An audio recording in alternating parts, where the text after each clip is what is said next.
Almost 400,000 households a year in the UK experience a domestic fire. Most incidents are minor, but unfortunately some prove fatal. As a domiciliary care worker, you will be working with a group of people who are particularly vulnerable. Sadly, more than half of those killed in domestic fires every year are over the age of 60. Your service users will not necessarily all fall into this category, but they are likely to have health problems, and some may have restricted mobility, which will be noted in their care plan. So what are your responsibilities as a care worker? And what can you do to prevent fires and the distress and damage that they cause? The overall risk of fire in a service user's property will have been made by your manager or supervisor during their original assessment. They will have evaluated the risks and decided whether or not existing precautions are adequate.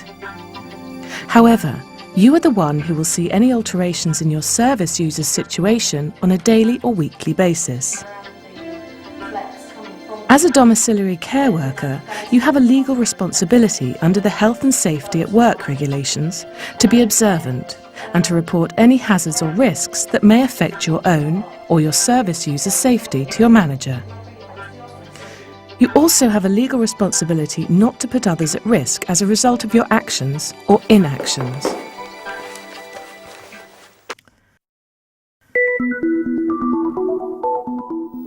Fires don't start just because people are careless with matches or fall asleep with a lit cigarette, although smoking is a major factor. Fires begin when fuel, oxygen and heat are all present in the right quantities. This is known as the fire triangle. Without fuel, there is nothing to burn and feed the fire.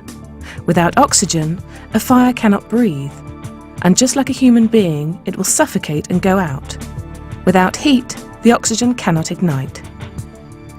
So, if any one of these three elements is taken away, a fire cannot start. Fire prevention is simply a matter of keeping these three elements at a safe distance from each other.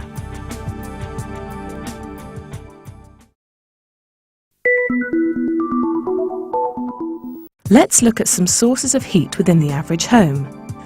Apart from the more obvious ones such as cigarettes and portable heaters, there are radiators, electrical appliances, lighters, plugs and cables, candles, and even sunlight. The effect of the sun, focused through glass, can be enough to start a fire if it finds a source of fuel. Fuel comes in three forms: solids, like paper, dust, wood, fabrics, rubber, and plastics. Liquids, like lighter fuel, vegetable oil, paint, some cleaning products, perfume, even nail varnish, and gases, such as propane, butane, and natural gas. Gas is highly flammable, and a gas leak can be extremely dangerous. If you suspect a leak, turn off the gas at the mains. Do not turn on any electrical switches or use any naked flames, and call the gas supplier immediately. Alert your manager if you have any concerns about the use of gas in your service user's home. Oxygen. Well, that's freely available in the air that we all breathe. As you can see from this demonstration, fires will suffocate without oxygen. So if you can limit the free flow of air to a fire, you will help to contain it. In sheltered housing accommodation and many other buildings with communal or public areas, there will be fire doors. These slow down the spread of smoke and fire, but also reduce the flow of air within a building. Fire doors should be kept closed and never propped open with a fire extinguisher.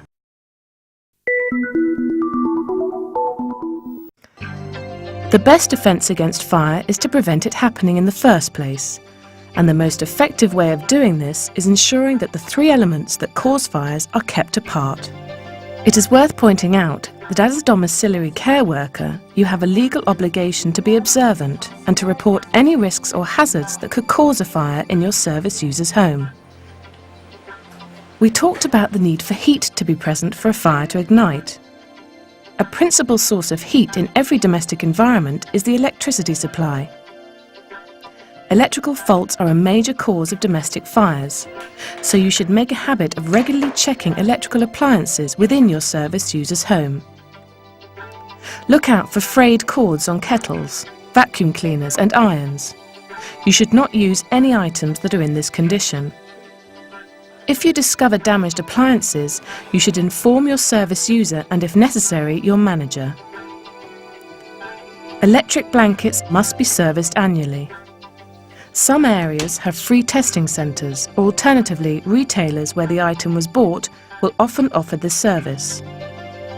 They should always be switched off and unplugged by the service user at night and never used in conjunction with a hot water bottle.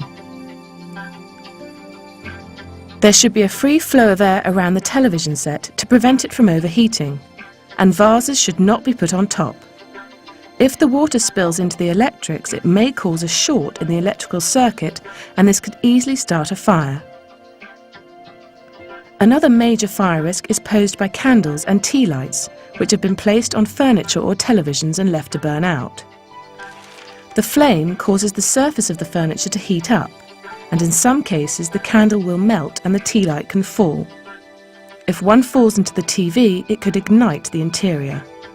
Heaters should also be kept a safe distance from furniture, clothes and other flammable materials. Appliances must be unplugged as soon as you have finished using them, and your service user should be encouraged to do the same. And they should never be pulled out by the cord. Sockets shouldn't be overloaded. This generates more electrical current, which in turn generates more heat. So if a plug feels warm, you must remove it at once, or if a socket is faulty in any way or has any scorch marks on it, it should be repaired as soon as possible by a qualified electrician. Blown light bulbs should be replaced as soon as possible, as a live light socket can be very dangerous. Flickering lights, fuses blowing or repeated power cuts could very well be a signal of faulty wiring and should be investigated urgently by a professional electrician. If you remain concerned and consider that you or your service user might be in danger from any of these situations, you must inform your manager or supervisor. Smoking is one of the principal causes of domestic fires in the UK. If your service user is a smoker, you must be particularly vigilant. Ideally, they should use a deep ashtray with a broad base. Try to discourage your service user from balancing their ashtrays on the arm of a chair or putting it on the sofa or bed. Keep this ashtray on the table. It's a lot safer. When finished with, the contents should be doused with water before disposal, as this will minimise the risk of them smouldering and reigniting in the waste bin. Falling asleep with a lit cigarette is extremely dangerous, and if your service user is doing this on a regular basis, you must inform your manager. They are not only endangering themselves, but their neighbours too.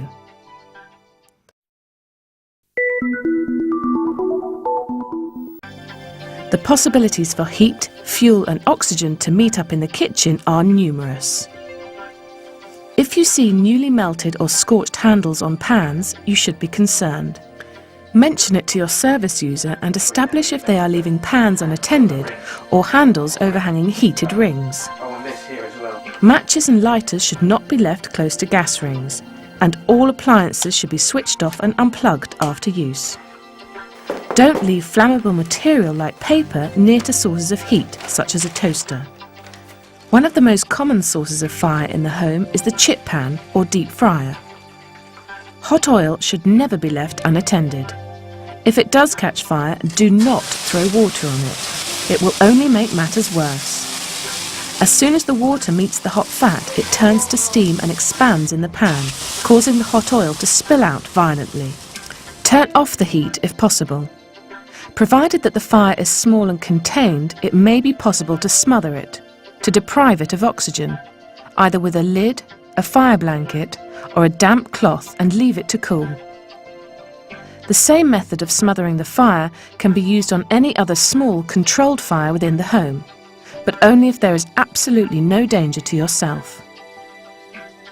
If in any doubt about the severity of the fire or the quantity of smoke, leave the room, close the door, shout a warning to others, and dial 999. When you begin working with a new service user, you should take time to familiarise yourself with the property in terms of fire precautions and escape routes. Ask your service user if they have made an escape plan in the event of fire. If they haven't, you should encourage them and anyone else living in the property to do so. Where possible, try to find 2 exit routes, as it might be much harder to find your way if the building is filling with smoke. Although your service user will be more familiar with the layout, they may still be disorientated if asked to evacuate their home in an emergency. If the service user lives in a block of flats or in sheltered housing, you must find out if there are any existing plans in place should a fire break out. Meeting points, for instance, where people can be counted once they have left their homes. Smoke alarms should be fitted in all households. It is likely that your service user will have one. They will probably have been advised to install one at the time of their assessment. It must be checked every month and the batteries changed regularly. Remind your service user and assist with the maintenance of the alarm, provided it is within easy reach. Try to find out where the main switches for the electricity, gas and water supplies are, as you may need to switch them off urgently or inform the emergency services of their location. Remember, you have a responsibility for your own safety too. Once you have established your escape route, keep it clear of obstructions and check it regularly. Keys to window locks or back doors should be kept where you and your service user can reach them quickly in an emergency. In a block of flats or sheltered housing, be certain you know the locations of fire exits, crash doors, extinguishers, and any other fire prevention measures that have been fitted in the building. Most of your service users won't have a fire extinguisher, but they will be present in communal buildings such as sheltered housing accommodation. Check with your manager about the policy for use of extinguishers. The most common types of extinguisher are water, foam, dry powder and carbon dioxide. Under EU regulations, all new and replacement extinguishers must be red with a coloured band that matches the old extinguisher colour. All extinguishers work by removing one of the 3 elements of the triangle of fire. Extinguishers manufactured to EU standards will be marked with their contents and operating instructions in 3 simple steps.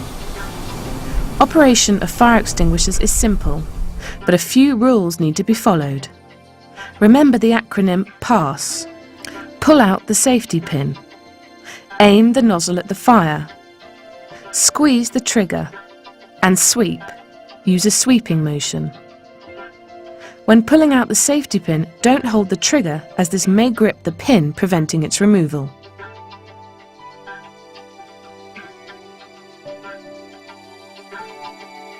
Water extinguishers are red in colour and are suitable for carbon-based materials such as wood, paper, textiles and other similar solid materials.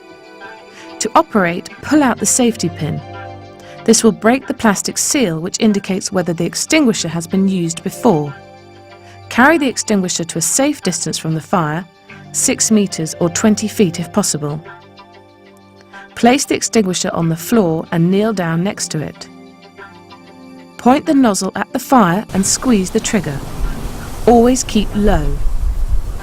Aim at the base of the fire, gradually moving in as the fire is extinguished, and never stand over the fire even after it's gone out. The water extinguishes the fire by cooling. It removes the heat from the triangle of fire. Foam extinguishers are either red with a cream band or cream. They are suitable for fires involving burning liquids, such as cooking fat. Again, when using, keep low down and spray from a slightly closer distance of around 4 metres. The foam is water-based and can therefore be used on the same materials as a water extinguisher, in addition to burning liquids. The foam forms a blanket over the burning liquid, cutting off the oxygen from the triangle of fire. The third extinguisher is dry powder. This is either red with a blue band or blue.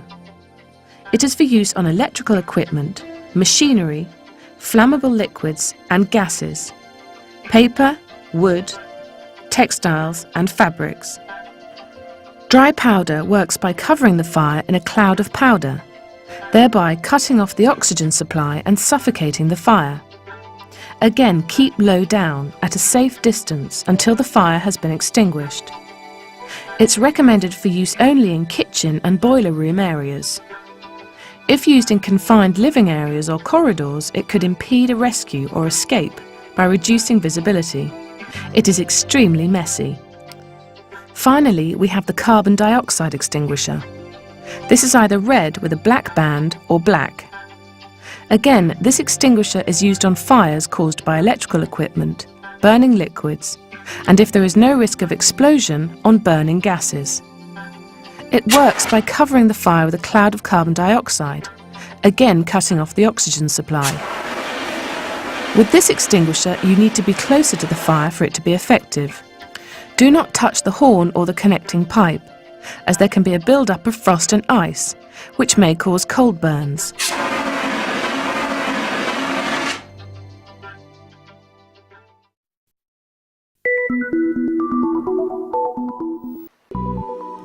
So what should you do in an emergency?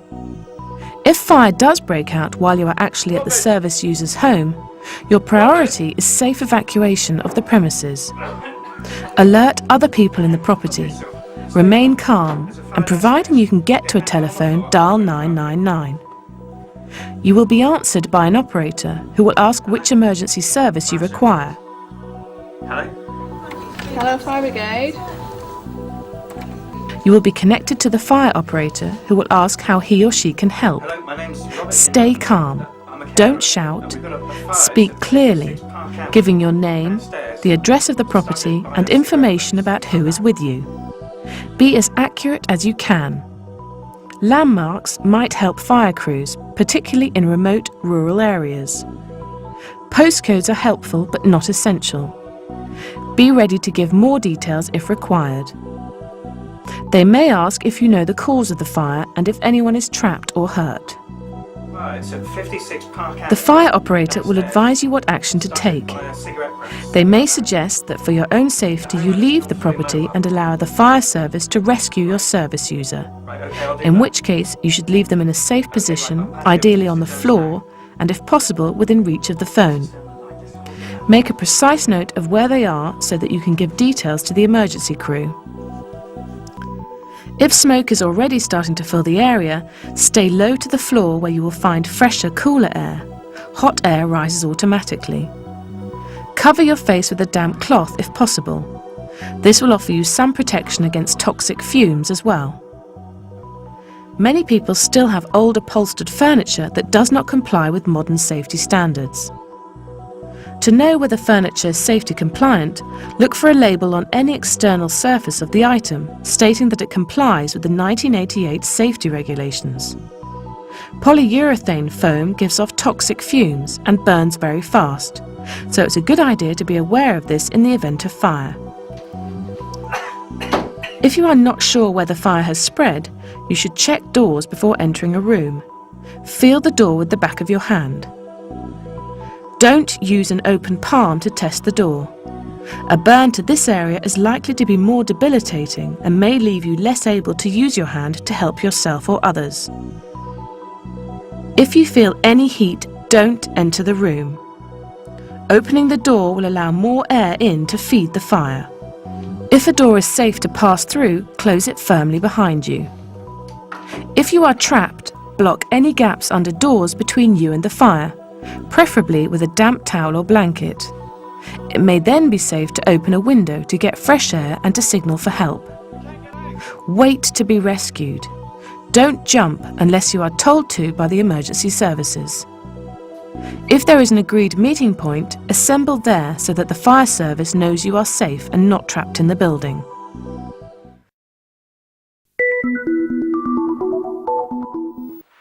Your responsibility as a domiciliary care worker is to protect your own safety and that of your service user to the best of your ability. Always check that you have left the service user's home in a safe state, rubbish bins emptied, cooker turned off, and all appliances not in use unplugged. But ultimately, if you are concerned at all that your service user is putting their own safety, yours or anybody else's in the locality at risk, you must report it to your manager. Fires can be fatal, but many are avoidable. So, understand how fires start. Be aware of the environment in which you are working. Know what to do in an emergency, and above all, be vigilant of changes in the service user's home. You can help prevent a fire before it even starts.